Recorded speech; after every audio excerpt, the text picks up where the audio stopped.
शिव की है।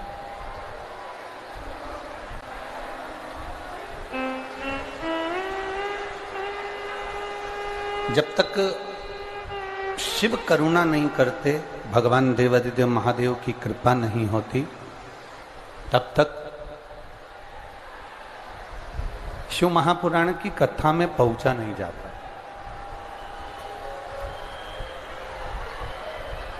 एक बात अपने भीतर उतारिएगा कि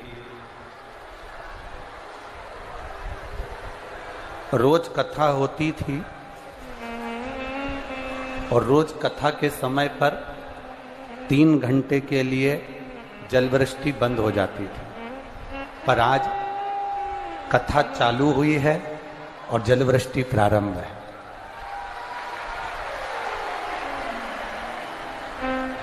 क्योंकि भोले बाबा भी आपकी पूरी परीक्षा ले रहा है, मेरा उगड़दानी भी आपकी पूर्ण परीक्षा ले रहा है कि तेरे भीतर विश्वास, तेरे भीतर दृढ़ता, तेरे भीतर भरोसा कितना।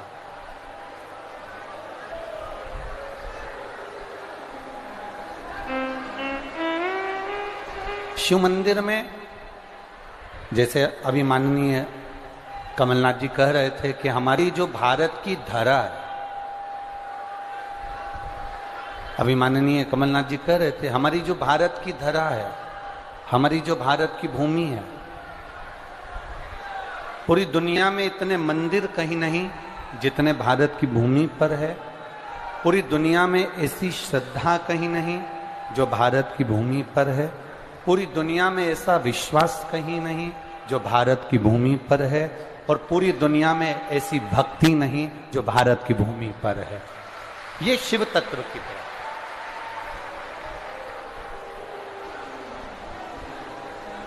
एक भरोसा, एक दृढ़ता, एक विश्वास।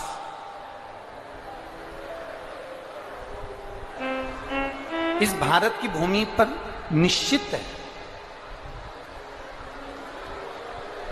हम जब शंकर जी के मंदिर जाएं, हम जब शिवालय में जाएं, हम जब भगवान देवादिदेव महादेव के मंदिर में प्रवेश करें, तो हमें सबसे मूल, सबसे प्रबल अगर कुछ चाहिए तो हमारा विश्वास चाहिए।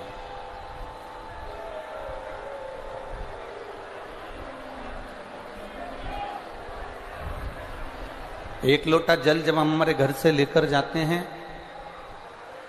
एक लोटा जल जब हम हमारे घर से लेकर मंदिर की ओर पहुंचते हैं, तब आपके मन में ये भरोसा रहना चाहिए, आपके मन में ये विश्वास रहना चाहिए कि मैं केवल जल लेकर शिव जी के मंदिर नहीं जा रही हूं,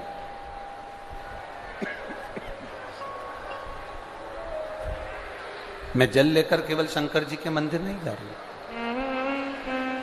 आपके भीतर ये भरोसा होना चाहिए, आपके भीतर ये विश्वास होना चाहिए कि वो जल नहीं है।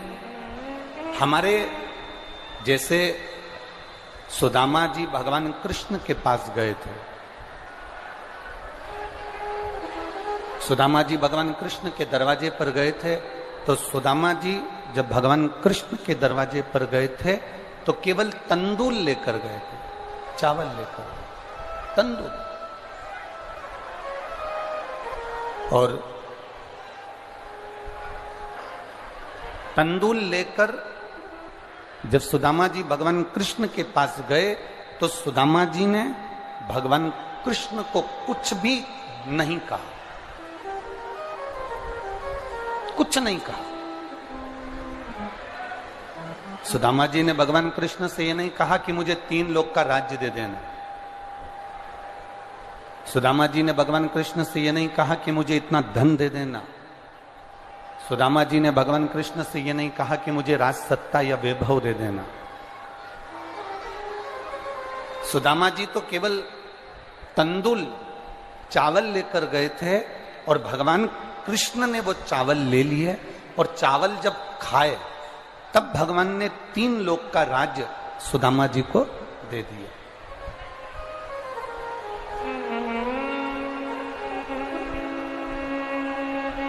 संपूर्ण राज्य भगवान ने सुदामा को बहुत कुछ दिया।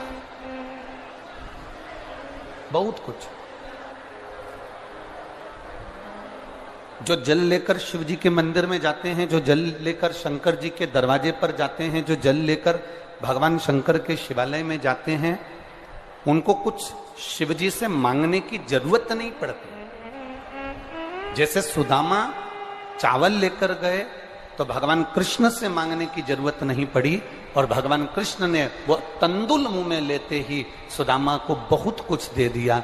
उसी तरह जब जल लेकर आप शिव के दरवाजे पर जाएं तो कुछ मांगने की जरूरत नहीं पड़ती। जब आप जल देवाधिदेव महादेव को समर्पित करते हो तो महादेव खुद आपका भंडार भर देते हैं, स्वयं दे देते हैं।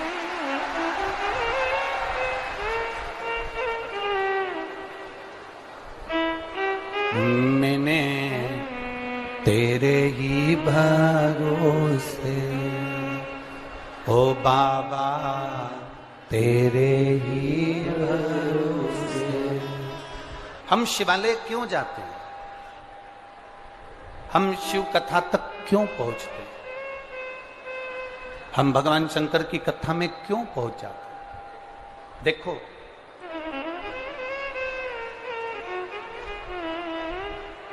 दान करने के लिए, दान करने के लिए दान पेटी होती है। बोलो सही है कि गलत है? अरे बोलो, जम के बोलो जरा, सही है?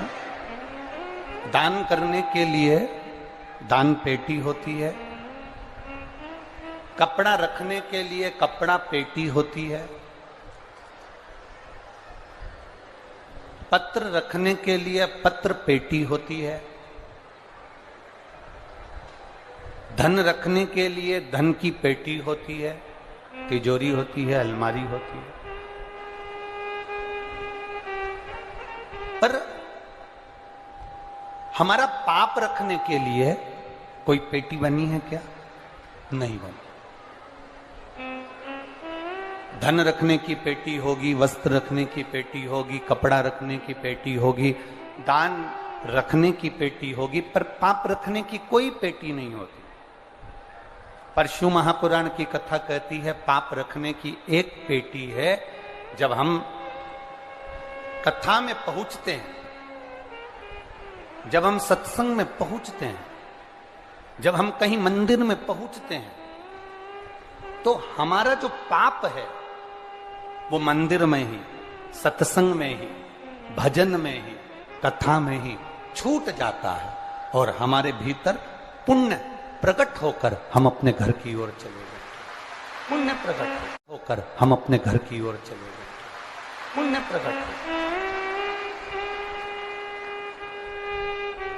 आप जहां बैठे हुए हो, आप आए हो भगवान की भक्ति को धारण करने के लिए, आप आए हो भगवान का भजन करने के लिए। यहां से क्या लेकर जा रहे हैं? कोई आपसे कहे कि कहां गई थी, तो आप कह सकते हो कि जी जैसे अपने छिंदवाड़ा में रोड के किनारे किनारे बहुत सारे ब्यूटी पार्लर बने हुए हैं, उस ब्यूटी पार्लर में, छिंदवाड़ा के कई कॉलोनियों में, कई रोड पर ब्यूटी पार्लर बने हुए हैं, उन ब्यूटी पार्लर में ऊपर का श्रृंगार होता है जिससे उस श्रृंगार को देखकर उसका पति रीझ जाता है। तो हम किसी को ये भी कह सकते हैं, कोई पूछे तुमसे कहां गई थी, तो तुम ये भले भूल जाना कि मैं कथा में गई थी, पर इतना जरूर कह देना कि मैं ब्यूटी पार्लर गई थी। मैं ब्यूटी पार्लर गई थी। उस ब्यूटी पार्लर में ऊपर का श्रृंगार होता है जिससे पति रीझ जाता है, और इस ब्यूटी पार्लर में आत्मा का श्रृंगार होता है, बाबा रीझ जाता है, परमात्मा रीझ जाता है। ये आत्मा को शुद्ध करने का एक पार्लर है। ये आत्मा की शुद्धता के लिए एक पार्लर है। ये आत्मा की सुंदरता के लिए एक पार्लर है। तो जैसे दान पेटी होती है, वस्त्र पेटी होती है, पत्र पेटी होती है, धन पेटी होती है, कथा, मंदिर, देवालय हमारे पाप को खींच लेते हैं और पुण्य हमें प्रदान कर देते हैं। ये हमारी भी एक पुण्य की, आनंद की पेटी है, जिससे हमें पुण्य मिलता है और पाप जमा हो जाता है।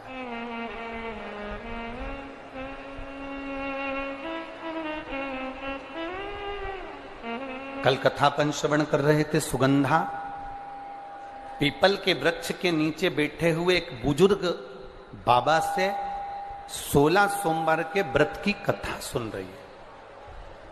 पिपलेश्वर महादेव से कथा सुन रही है। और कोई भी शिवालय, कोई भी देवालय साधारण नहीं होता।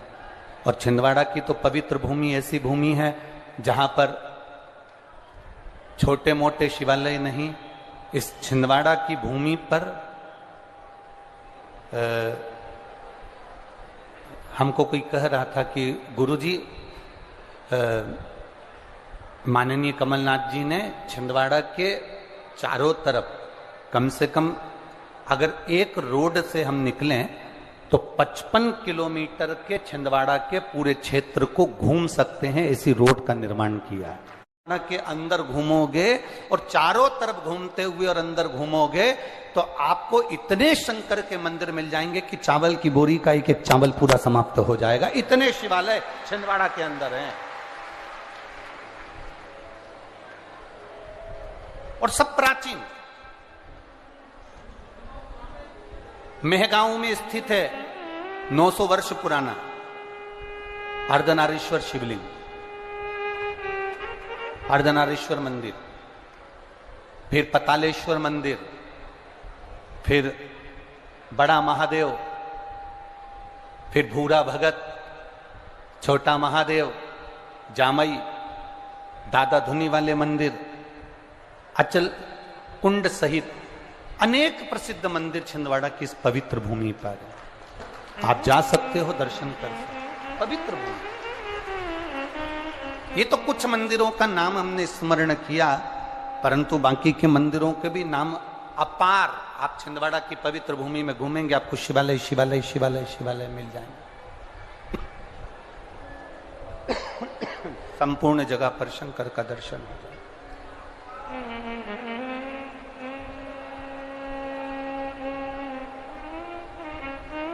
हर जगह पर शिव तत्व की प्राप्ति हो जाएगी।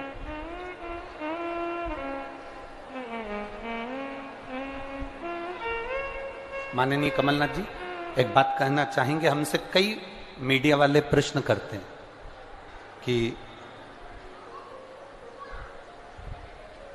आपने सारी दुनिया में श्रीमद् भागवत होती है, सारी दुनिया में राम कथा होती है, सारी दुनिया में गीता जी होती है। जिस समय हमने शिव पुराण चालू करी थी उस समय शिव पुराण नहीं होती थी। तो लोगों ने प्रश्न किया कि आपने शिव पुराण क्यों चालू किया?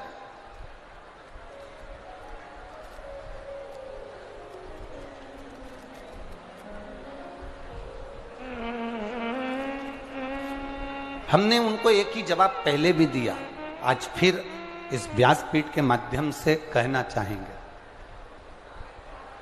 जिस समय हमने कथा चालू करी शिव पुराण की, उस समय हमने देखा मंदिर बहुत बड़े, कथा करने वाले भी बहुत बड़े, कथा करवाने वाले भी बहुत बड़े, कथा में पहुंचने वाले की भीड़ भी बहुत बड़ी, यज्ञ भी बड़े, आयोजन भी बड़े, जजमान भी बड़े। पर जिस समय शिव पुराण की कथा करना चालू करी उस समय हमने देखा कि सब कुछ बड़ा, पर दिलों में भक्ति नहीं बढ़ पाई। तो ये शिव महापुराण की कथा ने लोगों के दिल में भक्ति देना चालू कर दिया, केवल भक्ति। ना इस कथा में कोई ढोंग है, ना इस कथा में कोई प्रपंच है, ना इस कथा में कोई दिखावा है। शिव महापुराण की कथा कहती है जैसे शंकर अड़भिज्ञ है, अड़भंग है, सहज है, सरल है, एक आनंद की राशि है। शिव एक आनंद की राशि, उसके सम्मुख में दिखावा नहीं है। अड़भंग है शंकर। और जहां दिखावा नहीं होता वहां भक्ति होती है। आज पूरा देश विदेश हर जगह पर लोग शंकर जी के मंदिर में एक लोटा जल चढ़ाने जा रहे हैं। ये दिखावा नहीं, उनके दिल की भक्ति है, इसलिए पहुंच रहे हैं। पहले आयोजन बड़े थे, पहले कथाएं बड़ी थी, कथाकार बड़े थे, मंदिर बड़े थे, कथा करवाने वाले बड़े थे, यजमान बड़े थे, सब कुछ बड़ा था, पर भक्ति नहीं बढ़ पाई थी।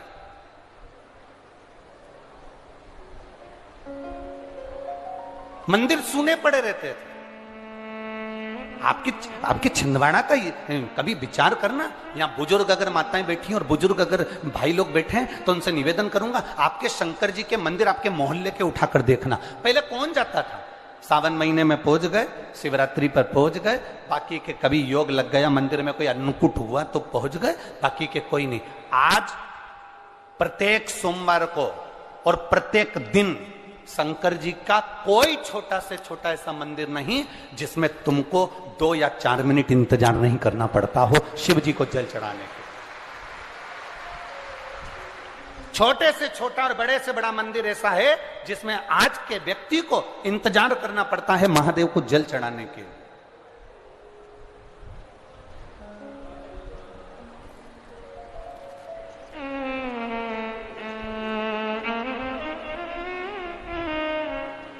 सब मंदिरों में सफाई करने वाले को ढूंढा जाता है, पर महादेव के मंदिर में सफाई करने वाले को भी नहीं ढूंढना पड़ता, वो खुद आता है और कर चले जाता है स्वयं।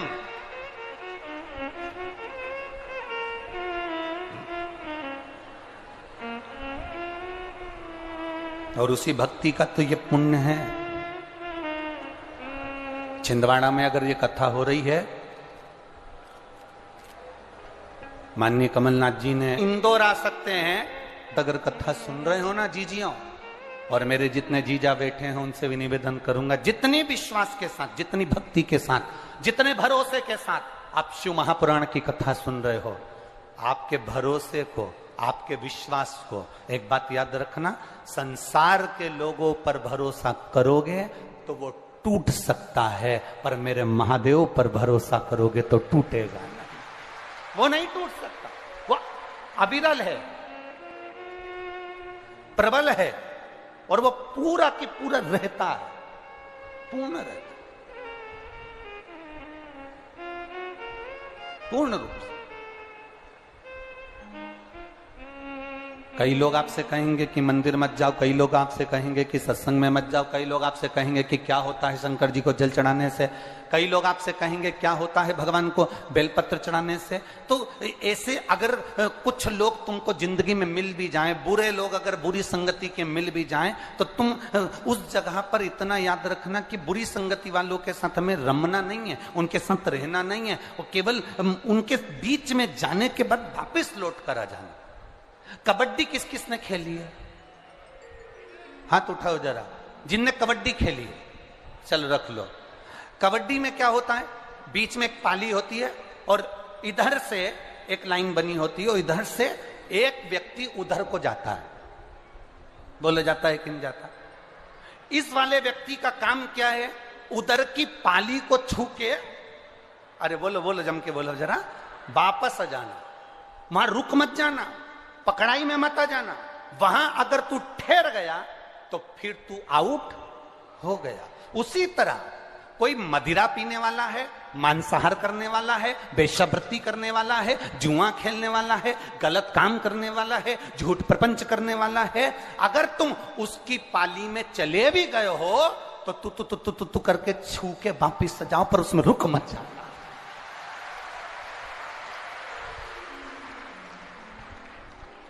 पाली को छू के वापिस आ जाना, पर उसमें रुकना नहीं। पीने वालों के साथ बैठकर पीना नहीं, जुआरी के साथ जुआ खेलना ना ना ना। अगर पहुंच भी गए और तुम्हें लग रहा है कि मैं गलत लोगों के बीच में फंस गए, तो कबड्डी याद रखना, और पहुंच गए तो पाली छू के वापिस आ जाओ, पर उनके साथ में रुक मत जाना, नहीं तो कभी भी आउट हो सकते हो, समाप्त हो सकते हो। इसलिए छुओ और वापिस आ जाओ। कबड्डी का गेम हमको सिखा रहा, ये दुनिया के जितने जितने ये गेम है ना, जितने जितने दुनिया में ये खेले जाते हैं गेम, ये कोई साधारण है? इन सब गेमों में कुछ एक वो होती है ना, वो जिसको लात मारते हैं, फुटबॉल। किस किसने खेली है? खेली आप लोगों ने? वो उसको रखते हैं और दे लात दे लात दे लात दे लात, और वो इधर जाए उधर जाए उधर जाए। एक शिष्य ने गुरुजी से पूछा, इस गेंद ने क्या बिगाड़ा, इस फुटबॉल ने क्या बिगाड़ा जो इसको लोग लात मार रहे हैं? गुरुजी ने कहा, बस इस फुटबॉल की एक गलती है, ये अंदर से खाली है। अगर ये अंदर से भरी होती तो किसी के बाप में दम नहीं होती कि लात मार दे।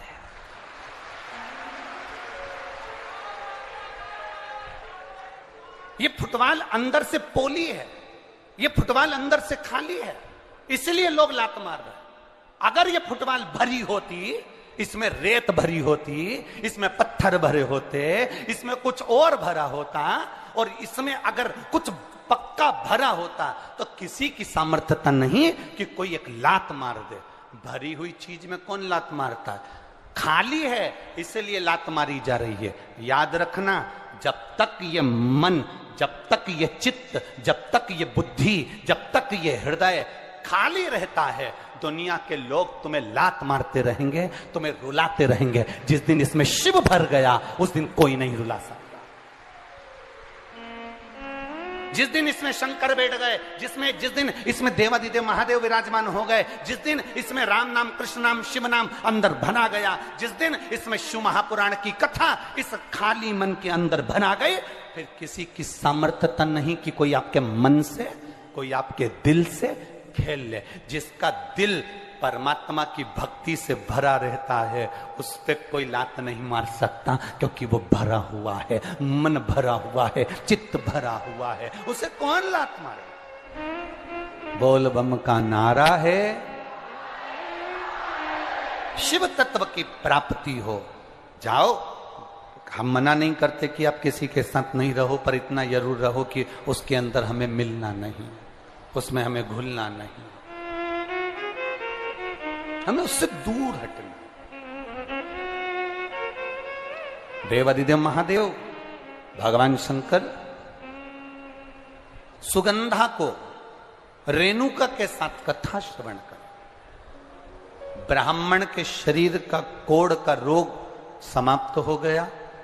पार्वती जी ने ब्राह्मण देवता से पूछ लिया कि तुम्हारे ये शरीर का रोग समाप्त कैसे हुआ? तो उन्होंने कह दिया कि मैंने 16 सोमवार का व्रत किया था, उस व्रत के प्रभाव से मेरा ये रोग समाप्त हुआ है। उस व्रत के प्रभाव से।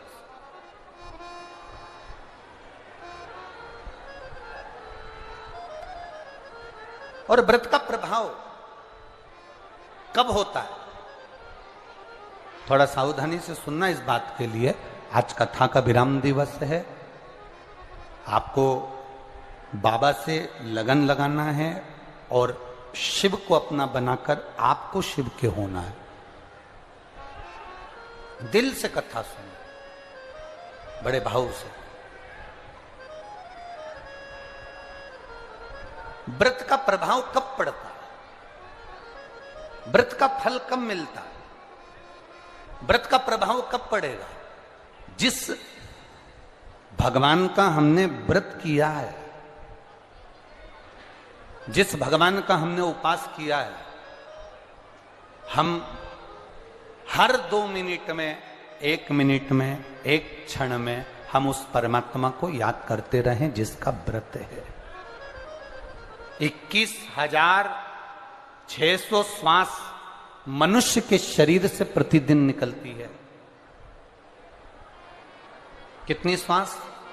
21,600 श्वास मनुष्य के शरीर से प्रतिदिन निकलती है।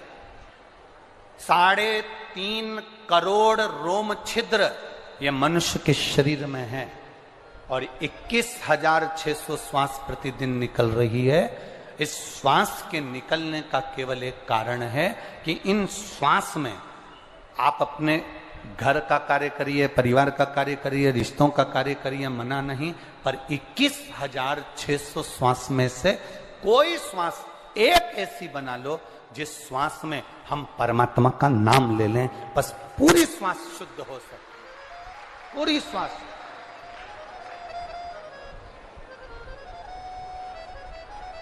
अगर आप भजन नहीं कर सकते, 1 मिनट अगर आपने भजन करा और उसमें आपने थोड़ा सा पुण्य कमा लिया, तो आपका वो पुण्य 24 घंटे के उस तबेले में डाल दिया जाता है, जिससे सब वो पुण्यमय हो जाए। 1 मिनट का पुण्य आपका जीवन सवार हो। शास्त्र कहते हैं 24 घंटे भगवान का भजन करो। कोई करता है क्या? अरे बोलो तो जम के, कौन करे? तो शास्त्रों ने किया 24 घंटे भगवान का भजन नहीं कर सकते तो कम से कम 12 घंटे करो। 12 घंटे अगर भगवान का भजन नहीं कर सकते तो कम से कम 6 घंटे भगवान का भजन जरूर करो। 6 घंटे नहीं कर सकते तो कम से कम तुम 3 घंटे भगवान का भजन, बोलो बोलो जम के बोलो, करो। 3 घंटा नहीं कर पाओ तो कम से कम 1.5 घंटा भगवान का भजन, बोलो जम के बोलो जरा, करो। 1.5 घंटा अगर भगवान का भजन नहीं कर पाओ तो आधा घंटा भगवान का भजन करो। आधा घंटा नहीं कर पाओ तो 15 मिनट करो। 15 मिनट नहीं कर सकते तो कम से कम 5 मिनट भगवान का भजन करो। 5 मिनट नहीं कर सकते तो कम से कम 2 मिनट भगवान का भजन करो। 2 मिनट नहीं कर सकते तो कम से कम 1 मिनट भगवान का भजन करो। और 1 मिनट भी अगर भजन नहीं कर सकते तो चुल्लू भर पानी में डूब मरो।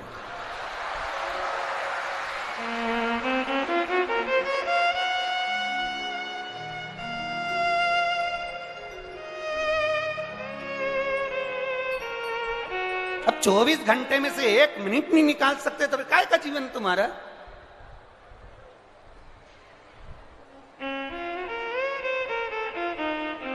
बेकार जीवन। कोई ने पूछा कहां गई थी? कथा सुनने गई थी। सुनी? हाउ? क्या क्या सुन के आई?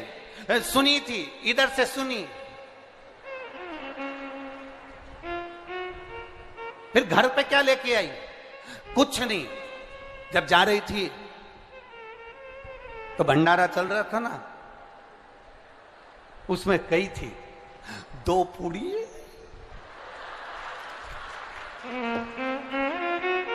भगवान जाने माताएं वो झोली कैसी बनाती हैं, आज तक मैं नहीं सीख पाया। ऐसा उनका कुछ पल्लू मल्लू ऐसा रहता है, पिन मिन टच रहती है और ऐसा पल्लू मल्लू डालते। भगवान जाने वो झोली कैसी बनाती है, ऐसी कैसी झोली। इतने भैया फिर तो यार भैया। अब उसको इतना भी अंदाजा नहीं रहता कि तूने गुलाब जामुन भर ली और नीचे से चाशनी टपक रही, इतना अंदाजा नहीं।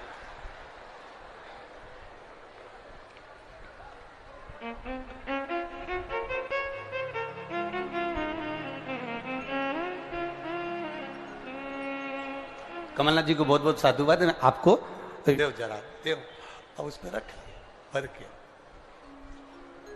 तो गई कथा में थी, क्या लेके आई? अभी दे रही हूं निकाल के। और मालूम पड़े पूड़ी और नुक्ती और गुलाब जामुन। कथा लाई क्या? सब छोड़। अरे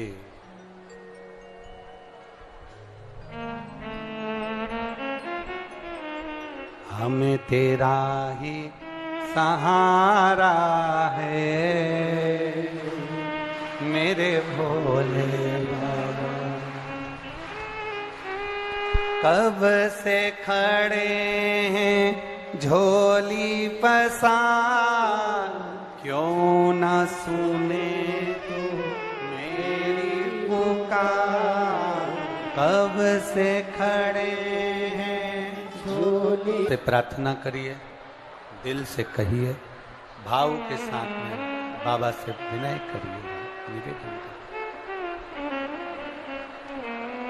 आज कथा का विराम दिवस भी है।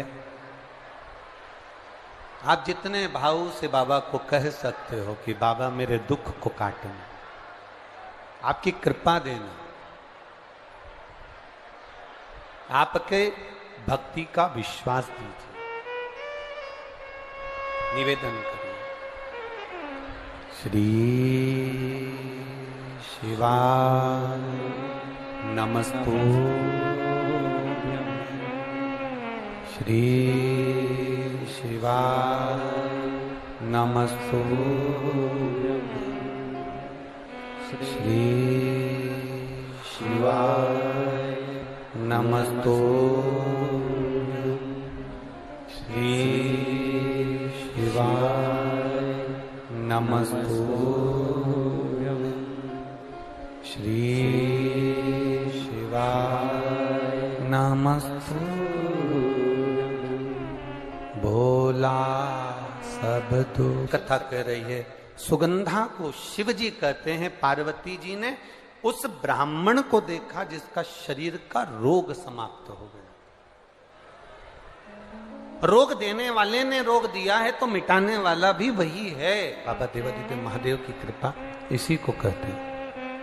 तेरी कृपा बिना न हिले एक भी अणु, लेते हैं श्वास तेरी कृपा से तनु तनु।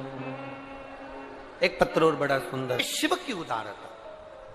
खाली न जाता कोई दर से तुम्हारे, खाली न जाता कोई दर से तुम्हारे। ने कहा, शंकर जी के मंदिर में बैठी हुई उस ब्राह्मण देवता ने, पुजारी देवता ने, पंडित जी ने कहा, मेरे शरीर का रोग देवादिदेव महादेव के व्रत रखने से पूर्ण हुआ।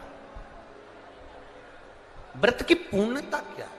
व्रत का फल क्या है? व्रत का सुख क्या है? व्रत का आनंद क्या है? हम जिनका व्रत कर रहे हैं उनका स्मरण हमारी चित्त वृत्ति में होना चाहिए। अगर हमारी चित्त वृत्ति में उसका स्मरण नहीं है तो वो ठीक नहीं है। केवल फलहार कर लेना, साबूदाने की खिचड़ी खा लेना, साबूदाने की खीर बनाकर खा लेना, या चिप्स तल कर खा लेना, या पापड़ तल कर खा लेना, या कुछ बनाकर खा लेना, इसको उपवास या इसको व्रत नहीं कहा।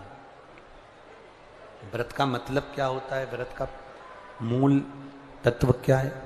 व्रत का मतलब है कि जिसका आप उपवास कर रहे हो, जिस देवता का आप व्रत कर रहे हो, उसको हर 2 मिनट में, हर मिनट में, हर क्षण में उसको याद किया जाए।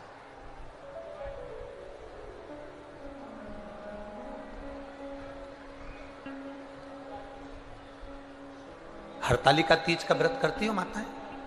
कौन कौन करता है? जरा हाथ उठाओ तो। करते हो? रखो। हरतालिका तीज का व्रत करने वाली माताएं कई ऐसी होती हैं, कई के मन में ऐसा आता, आज मेरा व्रत है, मन नहीं लग रहा, शरीर ठीक नहीं, टीवी चालू करके बैठ गई, शरीर ठीक हो गया, मन ठीक हो ना। इसको व्रत नहीं कहा। हरतालिका तीज का व्रत हो, कुछ नहीं खाते, कुछ नहीं पीते, व्रत करते हो, शिव जी के पूजन की तैयारी करते हो, फुलेरा का दर्शन करने जाते हो। जाते हो आप लोग फुलेरा दर्शन करने के लिए? जहां पर भी कितनी जगह जाते हो? 5 जगह पर कहीं फुलेरा बंधा हो हरतालिका तीज के दिन। और जो माताओं ने पिछली वर्ष, या जो बेटियों ने, जो कन्याओं ने, जो बेटों ने फुलेरा का दर्शन करा हो, उनसे पूछना साल भर में बाबा ने तुम पर कृपा करी कि नहीं करी। 5 फुलेरे का दर्शन। हरतालिका तीज के दिन जो फुलेरा बनता है, 5 घर जाओ जहां फुलेरा बंधा है, वहां दर्शन कर जाना चाहिए।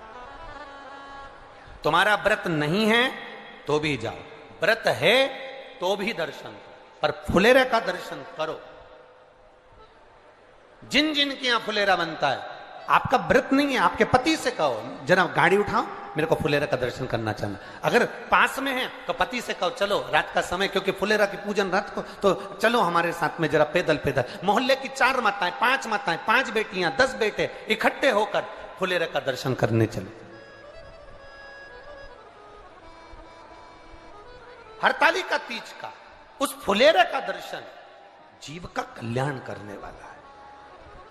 जिनने करा उसको मालूम है कि फुलेरा का दर्शन का महत्व क्या। आप लोग 15 तारीख को जो कथा होगी पुणे सांगवी में, पूना में, आप वो सुनना, उसमें हम वर्णन करेंगे एक एक फुलेरे का, 5 फुलेरे का दर्शन का क्या महत्व, उसका वर्णन पहले भी करा, इस कथा में फिर करेंगे। कह दिया कि मेरा रोग समाप्त हुआ। पार्वती जी ने ब्राह्मण के मुख से सुना, शिव जी के पास जाकर कहती हैं, भोलेनाथ जी से प्रार्थना करती हैं, बाबा गणेश जी का विवाह कर दिया। गणेश जी को प्रथम गिनती में गिना गया, गणेश जी को प्रथम आराधना में लिया गया। तो सदानंद कार्तिकेय जी रुष्ट होकर श्रीशैलम पर जाकर बैठ गए। श्रीशैलम पर सदानंद कार्तिकेय जी जाकर बैठ गए। और सदानंद कार्तिकेय जी जब श्रीशैलम पर जाकर बैठे, उनको राजी कैसे करा जाए। पार्वती जी ने कहा, मैंने ब्राह्मण का कोड़ी का रोग ठीक हो गया तो मैं उस ब्राह्मण से पूछ कर आई हूं उस व्रत का महत्व। मैं अपने बेटे के लिए, मैं अपने पुत्र के लिए, मैं अपने पुत्र के लिए, अपने बेटे के लिए वो व्रत करूंगी। पार्वती जी ने 16 सोमवार का व्रत स्वयं माता पार्वती जी ने सदानंद कार्तिकेय के लिए करा। कार्तिकेय प्रसन्न होकर अपनी माता की गोद में बैठे। तब कार्तिकेय जी ने पूछा, मां मुझे इतना क्रोध आया, इतनी मेरी चिड़चिड़ प्रवृत्ति रही, इतनी तकलीफों में मैं घिरा रहा, तूने मुझे प्रसन्न कैसे करा। मां कहती है, मैंने 16 सोमवार का व्रत किया था, उस व्रत का प्रबलता है। कार्तिकेय जी ने कहा, मेरा एक मित्र है ब्राह्मण, बहुत साधारण सा है, उसके पास कुछ नहीं है, वो मित्र मुझसे रूठ कर चले गया है, कोई दूसरे गांव चला गया है, उसको मुझे बुलाना है, उसको मुझे मिलना है। सदानंद कार्तिकेय ने भी 16 सोमवार का व्रत किया, मित्र को प्राप्त कर। मित्र मिल भी गया, प्राप्त हो गया। हमने एक बात आपको 16 सोमवार के व्रत की वर्णन करी थी।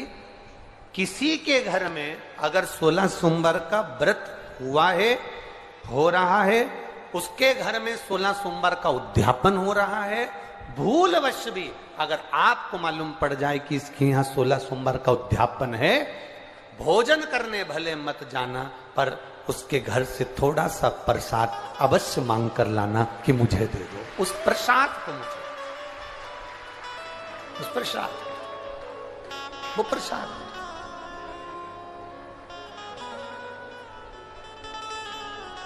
वो प्रसाद मुझे दिया जाए, थोड़ा सा दे दो। और केवल एक अंजलि में नहीं, भले वो इतना सा प्रसाद दे, पर अंजलि दोनों होना चाहिए। भैया थोड़ा सा इस प्रसाद का भाव दीजिए, थोड़ा सा सुख मिलेगा, इस प्रसाद का भाव दीजिए। शंभु का मूल आनंद हमें प्राप्त। जितने बेटे बेटियां कंपटीशन एग्जाम की तैयारी कर रहे हैं, जितने बेटा बेटियां नौकरी की तैयारी कर रहे हैं, मैं उनसे कहूंगा आप मेहनत करो, खूब करो, दिल से करो, अच्छी करो, दम से करो, मेहनत में कमी मत आना। उसके साथ बहुत बहुत ध्यान देना,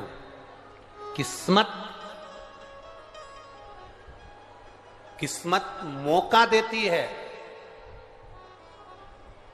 किस्मत जम के बोलो, मौका देती है, और हमारी मेहनत चौका लगा देती है।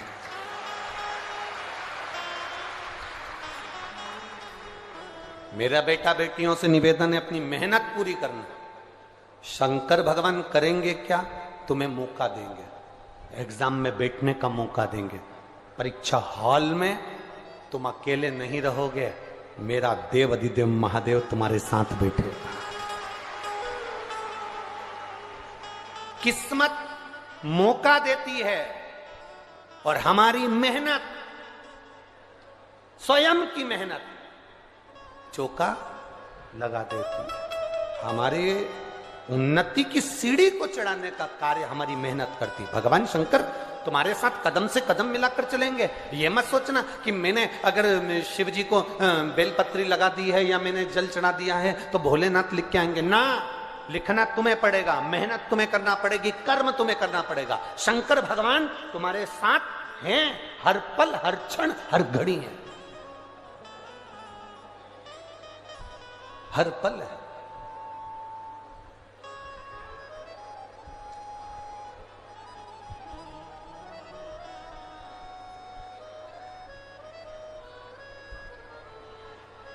यहां पे कथा सुनने के लिए कोई टीचर लोग बैठे हैं क्या? टीचर अगर कहीं बैठे हो तो हाथ हिलाना जरा, कितने टीचर बैठे हैं? हाँ, हाथ हिलाओ जरा। हैं सब, चाहे प्राइवेट स्कूल के हो चाहे सरकारी के हो, टीचर तो है ना? ठीक है। आप लोग बच्चों को पढ़ाते हैं, बच्चे विद्याध्ययन करते हैं, आप मेहनत करते हो, बच्चे को पढ़ाते हो, बच्चा भी मेहनत करता है, तब बच्चा परीक्षा के समय पर आपका चेहरा देखता है। एग्जाम के समय पर बच्चा आपका चेहरा देखता है। तो टीचर क्या कहते हैं? देख, तो चिंता मत कर, मेहनत कर, अच्छी मेहनत कर, टेंशन मत ले, मेहनत अच्छी कर, पढ़ाई अच्छी कर, बाकी के सब परमात्मा पर छोड़ और तू अच्छी मेहनत कर कर जो लिखेगा लिख। तेरा हाथ चलना चाहिए, तेरी बुद्धि चलना चाहिए, तेरी कलम चलना चाहिए, बाकी का रिजल्ट फिर उसके हाथ में है, वो देगा। रिजल्ट उसके हाथ में। हम मेहनत करें ही नहीं और सोचें कि मिल जाए तो ना। कार्तिकेय बाबा ने व्रत किया, व्रत का प्रभाव यह हुआ कि उनका मित्र मिल गया। मित्र ने पूछ लिया अपने मित्र से, कार्तिकेय से, शनानंद कार्तिकेय तूने मुझे कैसे प्राप्त करा? मित्र ने कहा, मैंने 16 सोमवार का व्रत किया था। उस व्रत का विधान क्या है? व्रत का विधान बताया। दिन में ये 16 सोमवार का जो व्रत है, प्रथम सोमवार को अब उठा रहे हैं, सावन के महीने से, बैसाख के महीने से, मार्गशीर्ष के महीने से, जिस महीने से पहले सोमवार से इसको उठाया जाए। सुबह स्नान पूजन अर्चना कर कर बड़े आनंद के समय, दोपहर का तीसरा पहर प्रदोष काल के समय पर शंकर भगवान की आराधना करी जाए, शिव जी का शिवलिंग का पूजन करा जाए। पार्थिव शिवलिंग का निर्माण कर कर पूजन कर लो, चाहे अपने घर में जो शिवलिंग है उसका पूजन कर लो। जिस प्रसाद को बनाओगे उसके 3 हिस्से, भगवान की आराधना, पूजन, अर्चना। एक हिस्सा भगवान को समर्पित कर, दूसरा हिस्सा सबको वितरण कर, तीसरे हिस्से का भाग स्वयं ले। शिव जी का चढ़ा हुआ प्रसाद पूरी रात्रि नहीं रखा रहता। खास तौर से 16 सोमवार के प्रसाद को रात भर कभी मत रखना।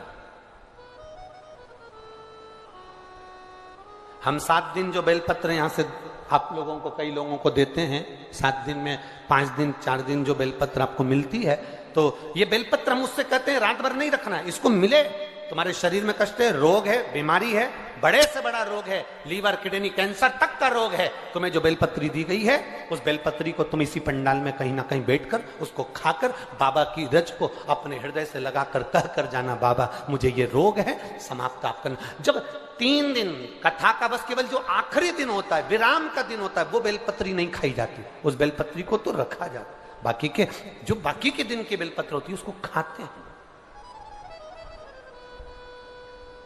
रात भर शिव पोथी पर चढ़ी हुई बेलपत्र केवल आखिरी के दिन की, विराम के दिन की बेलपत्र ही केवल लाल वस्त्र में रखने की होती है। बाकी की बेलपत्र केवल रोज की खाने की होती है, उसको रखा नहीं जाता, खाया जाता।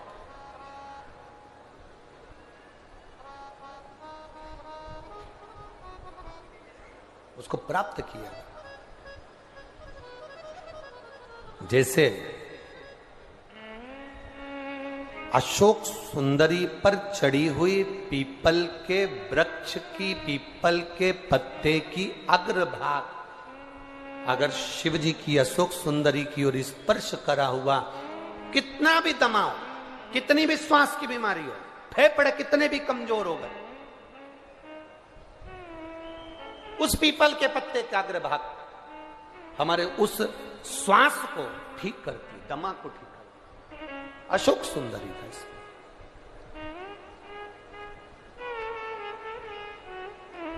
बेलपत्री।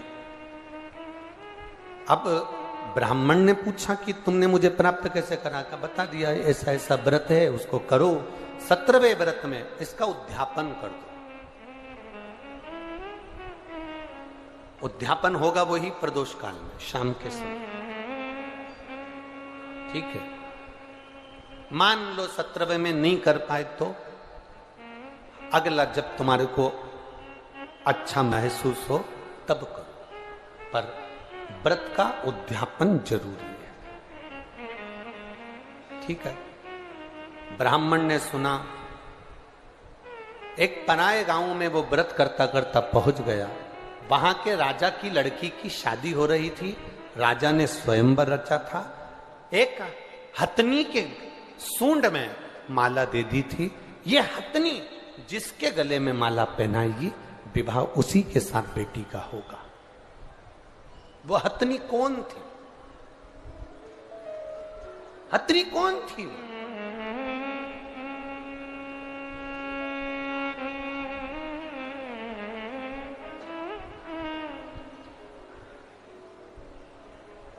अगर नरसिंह पुराण को आप पढ़ेंगे तो नरसिंह पुराण में लिखा हुआ है, राजा के नगर में हथनी के सूंड में माला दी गई। ये माला जिसके गले में पहनाएगी उसी के साथ मेरी बेटी का विवाह होगा। वो हथनी कौन थी? ऐसे संकल्प पहले के राजा लेते थे। वो संकल्प क्यों लेते थे? जनक जी ने संकल्प लिया, जो इस धनुष को उठाएगा, चढ़ाएगा, उसी के साथ बेटी ब्याहूंगा। तो जनक जी को क्या पड़ी जो उन्होंने ये संकल्प लिया? संकल्प व्यक्ति कब लेता है? जब उसको कुछ अच्छा नजर आता। क्या जनक जी ने देखा था?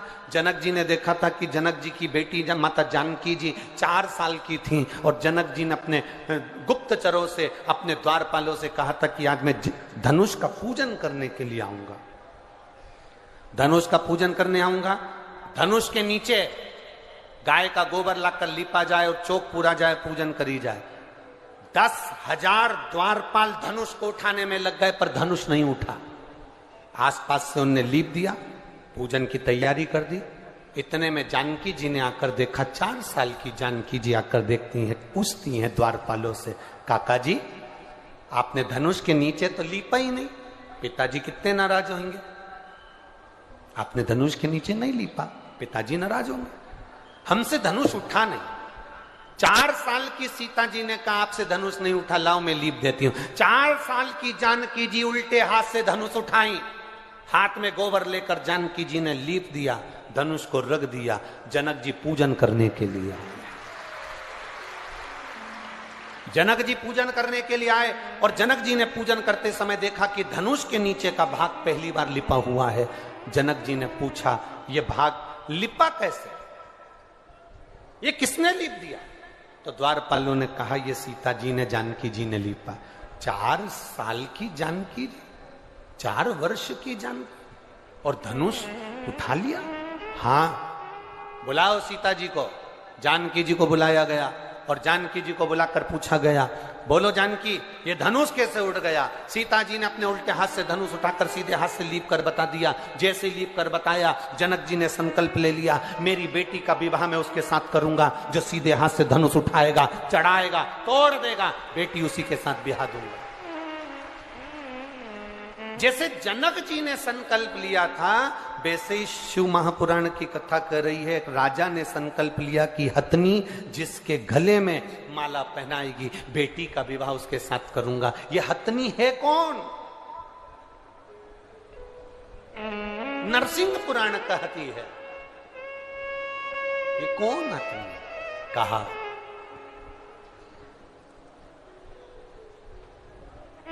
ये वो हथनी जिसने जन्म से ही शंकर के मंदिर की चौखट पर इसका जन्म हुआ। एक हथनी ने इसको जन्म दे दिया, मां प्राणों को छोड़कर चली गई थी। एक व्यक्ति रोज शिव मंदिर जाता था और इस हथनी को सहला कर जाता था। हथनी धीरे धीरे बड़ी होती गई, शिव की आराधना में यह हथनी भी डूब गई। कहते हैं हजारों हजार ऋषिवर की बुद्धि में जितना बल था, उस हथनी में उतना बल सोचने का और समझने का था कि किसका भाग्य क्या कहेगा, वो हथनी समझ जाती थी। राजा ने उसी हथनी के गले में माला पहनाने के लिए दी कि यह माला तुम अपने सूंड में रखकर जिसको पहनाओगी उसी के साथ बेटी का विवाह होगा। हथनी ने राजा की लड़की को देखा था कि इसका भाग्य क्या कहता है। ब्राह्मण के गले में, जो मित्र थे कार्तिकेय जी के, उनके गले में माला पहना दी गई। माला पहनाई, विवाह पक्का हो गया। राजकुमारी का विवाह उस ब्राह्मण के साथ हो गया। ब्राह्मण साधारण नहीं दिया, माला पहनने के बाद उसको एक नगर का राजपाट प्राप्त हो गया, जिस नगर का राजा उसको देकर चले गए। शिव क्या करते हैं? कई लोग कहते हैं शंकर भगवान करते क्या, शिव जी करते क्या? हम कहते हैं शंकर भगवान का केवल एक ही काम है, जो लिखा विधाता ने तुम्हारी किस्मत में, जो दुख विधाता ने लिखा, शिव जी का एक काम है। तुम जब शंकर भगवान के शिवलिंग पर जल चढ़ाते हो तो शिवलिंग पर जो चंदन लगा रहता है वो जल चढ़ाने से धुल जाता है। जब तुम शिवजी पे जल चढ़ाते हो तो चंदन धुलता है, श्रृंगार धुलता है। उसी तरह शंकर जी पे जल चढ़ाते समय वो जल तुम्हारे भी दुख को धो देता है, दुख को धो। रोज रोज किसी के यहां जाओगे ना तो तुम्हारी इज्जत घट जाती है। घटती है कि बढ़ती है? बोलो बोलो, जम के बोलो जरा। घटती है। रोज रोज किसी के दरवाजे पर जाओगे तो इज्जत घटेगी, पर रोज रोज महादेव के दरवाजे पर जाओगे तो इज्जत बढ़ेगी।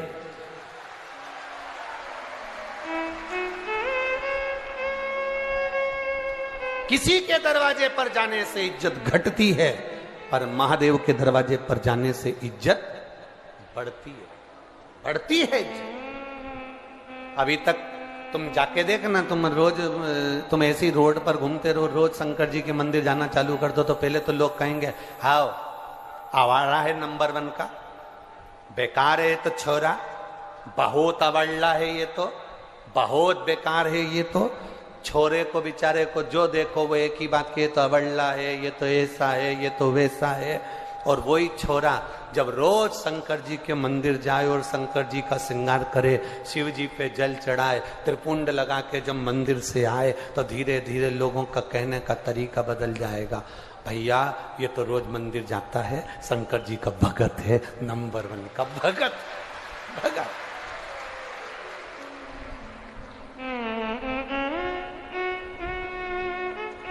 शिव की भक्ति इसके अंदर, शिव का गुणगान इसके अंदर। अब शादी हो गई, राजकुमारी आ गई। राजकुमारी ने पूछ लिया अपने पति से, मैं एक राजा की लड़की, तुम एक ब्राह्मण के बेटे, मैं कैसे मिल गई तुमको? कहा 16 सोमवार के व्रत के फल से मिली। व्रत का फल इतना होता है, एक बेटा मुझे चाहिए, पुत्र की कामना से उसने 16 सोमवार का व्रत करा, उसको एक पुत्र भी हो गया। पुत्र होने के बाद पुत्र धीरे धीरे बड़ा भी हो गया। बड़ा होने के बाद पुत्र ने एक दिन पूछ लिया, मां मैं राजघराने में जन्म ले लिया, ऐसा मैंने कौन सा पुण्य करा था? कभी आप भी विचार करना, चौराहे पर खड़े हुए भिखारी को देखना, किसी भिखारी को देखना, किसी बीमार व्यक्ति को देखना, किसी बहुत ज्यादा कष्टप्रद व्यक्ति को देखना, और उसको देखकर अपने आप को तुम जरूर देखना, और देखकर महादेव से प्रार्थना करना, बाबा तूने बड़ी कृपा करी, मुझे चौराहे का भिखारी नहीं बनाया, मुझे कुछ अच्छा बनाया। तूने बहुत अच्छी कृपा करी, अच्छे घर में मुझे जन्म दिया। तूने बहुत अच्छी कृपा करी जो मुझे इस भारत की भूमि पर जन्म दिया। तूने बहुत अच्छी कृपा करी जो तूने मुझे मध्य प्रदेश में जन्म दिया। तूने बहुत अच्छी कृपा करी जो तूने मुझे छिंदवाड़ा में जन्म दिया। तूने बहुत अच्छी कृपा करी जो मुझे पूरा शरीर दिया, पांव, हाथ, आंख, मुख सब दिया, सारे डिपार्टमेंट दो दो दिए। पांव बोलते जाओ तो हाथ, नयन, श्रवण, तो जिभ्या। भगवान को भी मालूम था एक ही गजब कर जाएगी, पूरे छिंदवाड़ा में आग लगाया है। एक ही बोल, जीवान दो नहीं दिए, जीवान एक, और उसको भी नीचे से बांध दिया। जीवान को कभी दर्पण में कांच में देखना, नीचे से बंधी है 3 जगह से, और देखा ये बहुत ज्यादा बोलेगी तो इसके आसपास 32 सैनिक लगा दिए, 32 दांत, ज्यादा बोले तो काट दे। इन्होंने देखा सैनिक से भी काम नहीं चलेगा तो ये जिभान के लिए फाटक लगा दिए, होठ, ज्यादा बोले तो मुंह बंद रखो। पर ये जीवान इतनी एबली, पूरे मोहल्ले में कहीं का इतना एबला नहीं होगा जितनी जीवान एबली, इतनी एबली। एक दिन इस जीवान ने दांतों से कहा, तुम मेरे 32 भाई हो, ए 32 भाई तुम मेरा ध्यान रखना। जीवान ने दांतों से कहा, 32 भाई मेरा ध्यान रखना, तुम मुझे काट मत देना। 32 भाइयों ने कहा, बेन तेरी सौगंध खाते हम तुझे नहीं काटेंगे, पर तू हमारा ध्यान रखना, किसी से आड़ी टेढ़ी मत के देना, नहीं तो 32 एक बार में निपट जाएगा, एक बार। हम ध्यान रखें पर तू भी हमारा ध्यान। बड़ी मुश्किल से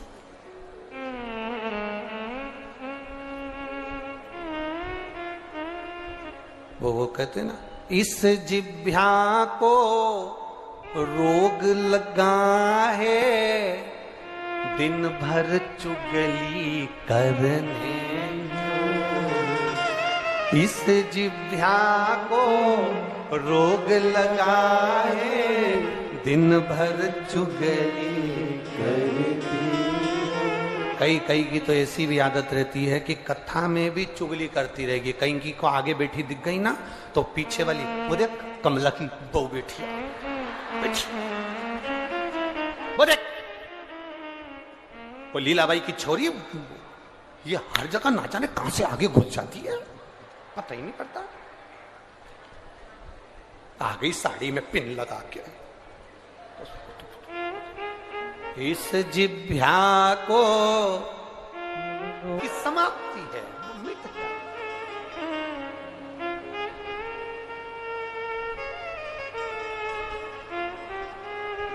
सब मिट। आप जितना भजन में चित्त लगाओगे उतनी आनंद की अनुभूति आपके भीतर होती चली जाएगी, उतना सुख अपनी जिंदगी में मिलता चले जाएगा। क्या करा जाए? बेटे ने पूछा मुझे क्या करना चाहिए। मेरी जन्म, अच्छे घर में अगर तुम्हारा जन्म हो जाए, अच्छा घर मालूम है कैसा होता है? अरे जम के तो बोलो, जिसके यहां एसी लगा है वो अच्छा घर है, जिसके यहां डनलप के गद्दे बिछे हैं वो अच्छा घर है, खूब जोरदार गाड़ी बंगला सो अच्छा घर है? नहीं, अच्छा घर, अच्छा घर। तो हमने एक बार पहले कथा में कही थी, मकान बनाओ मना नहीं है, घर बनाओ मना नहीं है, पर घर अच्छा बनाने के लिए 2 अच्छे होना चाहिए। मकान अच्छा बनाने के लिए, घर अच्छा बनाने के लिए 2 अच्छे होना चाहिए। पहले नंबर पर मिस्त्री, दूसरे नंबर पर स्त्री।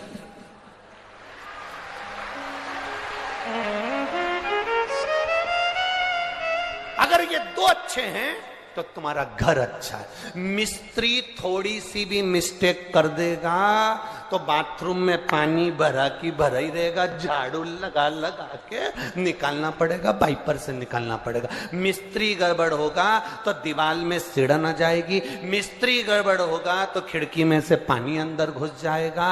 और अगर स्त्री थोड़ी भी अगर गड़बड़ निकली गई तो तू दुकान छोड़ के घर कभी नहीं आएगा, ये निश्चित है। घर अच्छा बनाने के लिए दो जरूरी है, एक मिस्त्री और दूसरी स्त्री। स्त्री अच्छी हो और मिस्त्री थोड़ा बहुत गड़बड़ भी होगा तो चल जाएगा, मकान अपना है। पर ये जगदम्बा अच्छी होना चाहिए, नहीं तो दिन भर चंद्र घंटा बंद कर दो, ये ठीक जरूर। नहीं तो रोज सुबेरे से लेके शाम तक आरती गाते रहोगे, अम्बे तू है जगदम्बे का, जय हो छिंदवाड़ा वाली, हम सब उतारे तेरी तेरे घर के बच्चों पे भीड़ पड़ गई। मिस्त्री और स्त्री दोनों ठीक हो, घर अच्छा, परिवार अच्छा। अच्छे घर में अगर जन्म हो जाए, अच्छा घर से मतलब ये नहीं कि फ्रिज ने, कूलर ने, वॉशिंग मशीन ये नहीं, ये ने वो, कुछ नहीं। झोपड़े में भी रहो तो बस जहां जिसके साथ रह रहे हो, परिवार में जितने लोग रह रहे हैं, सबका दिल अगर खुश है, सास भी प्रसन्न, बहू भी प्रसन्न, बेटा भी प्रसन्न, नाती पंती सब प्रसन्न है, तो झोपड़े में भी सुख है। यहाँ कई लोग बैठे होंगे जिनके घर में पहले मेहमान आते थे तो एक ही दो कमरे का तो मकान होता था, उसी में दरी बिछा के, गद्दा बिछा के और सो जाते थे। पहले तो कई कई माताएं तो ऐसी भी हैं जिनके घर में रुई के गद्दे नहीं होते थे, तो टाट का गद्दा सिल के उस पे साड़ी की खोल चढ़ा के उस पे सो जाते। मेहमान एक हॉल के अंदर सारे मेहमान, जो आता था वहीं रहता, जो आता वहीं सोता। धीरे धीरे तुमने सोचा मकान छोटा पड़ता, मकान बड़ा कर लिया, जितना बड़ा मकान होते चले गया, मन छोटा होते चले गया। अब बड़ी बहू सोचती है कि हमारे मेहमान हम झेल लेंगे, छोटी बहू अपने मेहमान, सास के मेहमान सास झेले। आज के जमाने में मकान तो बड़ा हो गया, मेहमान अगर घर में आते हैं तो बड़ी बहू अपना कमरा छोड़ के नहीं आती, छोटी अपना कमरा छोड़ के नहीं आती। बेचारी सास धीरे धीरे जाके 2 गिलास पानी लाकर पिला देती है, मेहमान को वो झेल ले। मेहमान पूछते भी हैं, बड़ी बहू नहीं दिख रही, अब उसको कौन के कौन के। कभी कभी तो पूरी पुराण की लीला भी पलट जाती, हमने देखा है कई बार। एक बार हम लोग हैदराबाद जा रहे थे तो हैदराबाद जाते जाते हमारी जो ट्रेन का टिकट था उसमें इधर सामने की 2 बर्थ थी, एक पति पत्नी की, और इधर की बर्थ हमारी थी, तो हमारे सब बच्चों के साथ हम बैठे थे। अब इधर की बर्थ थी, वहां पर लोग बैठे।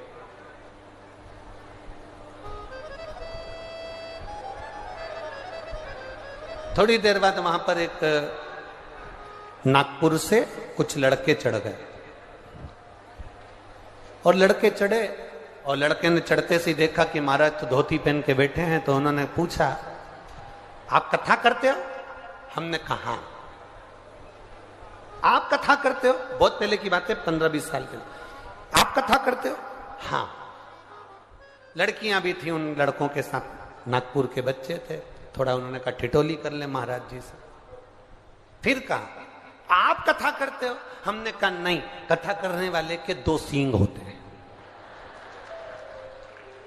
इतने में लड़कियां हंसकर कही, महाराज जी आपको बुरा लग गया। हमने कहा हमको बुरा नहीं लगा, हमारा एक क्वेश्चन है, आप उसको सॉल्व कर सकते हैं? हमने कहा क्या क्वेश्चन है बताओ। तो उन्होंने कहा हमारा क्वेश्चन ये है कि भगवान ने हाथ दिए, पांव दिए, सब दिया, पर भगवान ने जो ये कान दिए, कान दिए भगवान ने तो सुनाई तो ये 2 छेदों से देता है, फिर भगवान ने ये क्यों बनाया? जब सुनाई तो छेदों से देता है, अपन कोई शोर होता है तो ऐसे कानों में उंगली डाल लेते हैं, शोर बंद हो जाता है। फिर भगवान ने ये क्यों बनाया? हमने कहा इतना सा प्रश्न तुम्हारे प्रोफेसर से पूछ लेते जिस कॉलेज में पढ़ते। नहीं, आप बताओ भगवान ने ये क्यों बनाया? हमने कहा देख बेटा, भगवान का नाम चतुर नारायण है, उसको मालूम है जब तेरा बुढ़ापा आएगा तो चश्मे का स्टैंड कहां से लाएगा? उसको मालूम है। अब रोज रोज बुढ़ापे में तू चश्मा बांधेगा और छोड़ेगा तो नहीं, इसलिए भगवान ने ये चश्मा रखने के लिए स्टैंड दिया, यहां रख ले। उसने कहा महाराज जी हर हर महादेव। हमने कहा जय श्री शिवाय। कभी कभी लीला पलट जाती, कभी कभी चित्र विचित्र हो जाता। मांगा शिव तत्व को, मांगो शंकर की उदारता को, मांगो शंकर की करुणा को मांगो। अब अच्छे घर में जन्म लेना का मतलब ये नहीं कि बहुत गाड़ी बंगला जमीन जायदाद सोना चांदी पीतांबर हीरा मोती सब। अच्छे घर में जन्म लेने से मतलब है घर में जितने सदस्य रह रहे हैं वो एक दूसरे का आदर करें, सम्मान करें और सब मिलकर कभी कभी एक साथ बैठकर भगवान का भजन करें, तो समझ लो वो अच्छा घर है। जिसके यहां भगवत स्मरण होता हो, भजन होता हो, वो घर घर आनंद।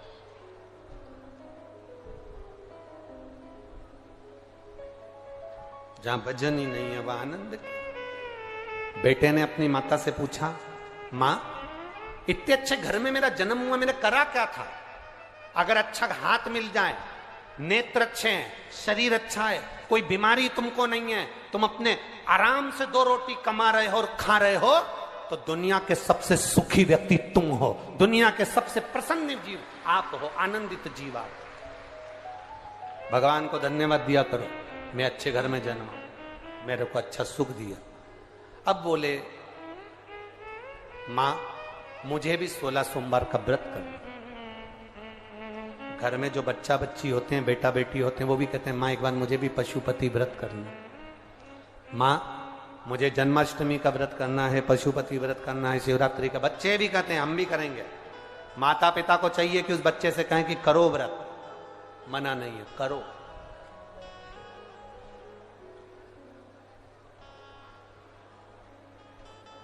करो व्रत, व्रत करने में मना नहीं। बेटे ने व्रत करना प्रारंभ करा, नियम बना लिया व्रत का नियम। एक बार की बात है, बेटे ने जब व्रत किया, व्रत करते करते दूसरे नगर के राजा ने अपनी बेटी, इकलौती बेटी के लिए लड़का ढूंढने भेजा। तो ये युवराज, ये लड़का मिला, जिसको देखकर अपनी बेटी का विवाह कर दिया। विवाह कर दिया। बुजुर्ग राजा के पास में कोई नहीं था संभालने के लिए, तो पूरा राज ठाट इसको दे दिया। रानी ने अपने पति से पूछा कि मेरी शादी तुम्हारे साथ में हुई, तुमने पुण्य कौन सा करा था? उसने कहा मैंने केवल 16 सोमवार का व्रत किया, उसके सिवाय कुछ नहीं किया। उसका पुण्य इतना प्रबल है? हाँ। इतना प्रबल? हाँ।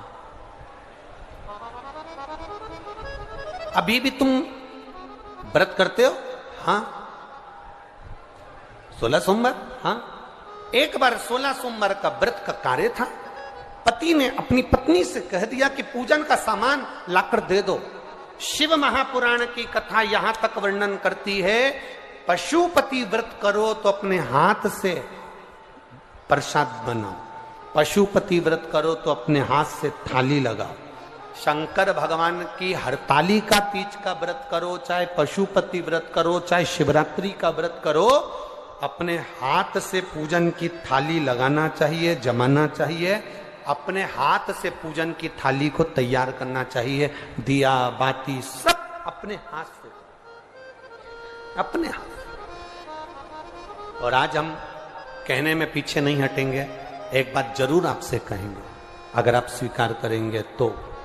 पशुपति व्रत करने वाली माताओं से निवेदन है आप जो मंदिर में 6 दिए लेकर जाती हो, उस 6 दिए में जो बत्ती बनाकर ले जाती हो, वो बत्ती बाजार की बनी होने की अपेक्षा रुई से अपने हाथ से बनाकर लेकर जाना। फिर पशुपति व्रत का फल मिले कि ना मिले बताना जरूर। बाजार की बनी बनाई बत्ती, यहां तक पशुपति व्रत में हमने यहां तक कहा कि बाजार का प्रसाद नहीं, अपना बनाया हुआ प्रसाद रखो। बोला था कि नहीं बोला था? जितनी माताएं बेटी बोलो जरा जम के, बोला है ना? अपने मीठे चावल बना लो, हलवा बना लो, खीर बना लो, जो 3 हिस्से कर सको वो बना, अपने हाथ से सिद्ध करो। 6 दियों में जो बत्ती रखो वो भी अपने हाथ से बटी हुई, अपने हाथ से बनी हुई।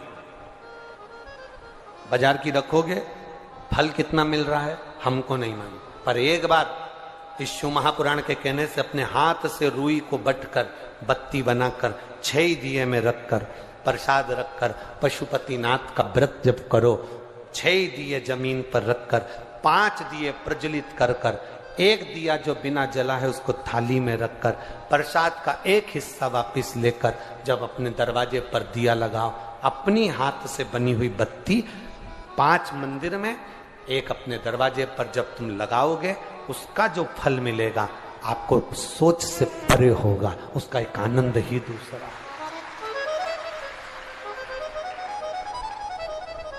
रेडीमेड जमाना हो गया,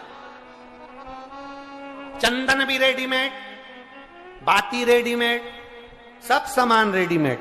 2 चीजें तो अपनी करो खुद की। क्या क्या?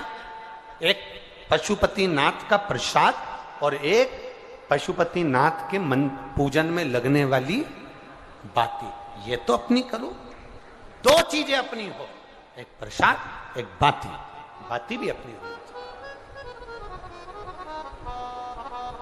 बाती अपनी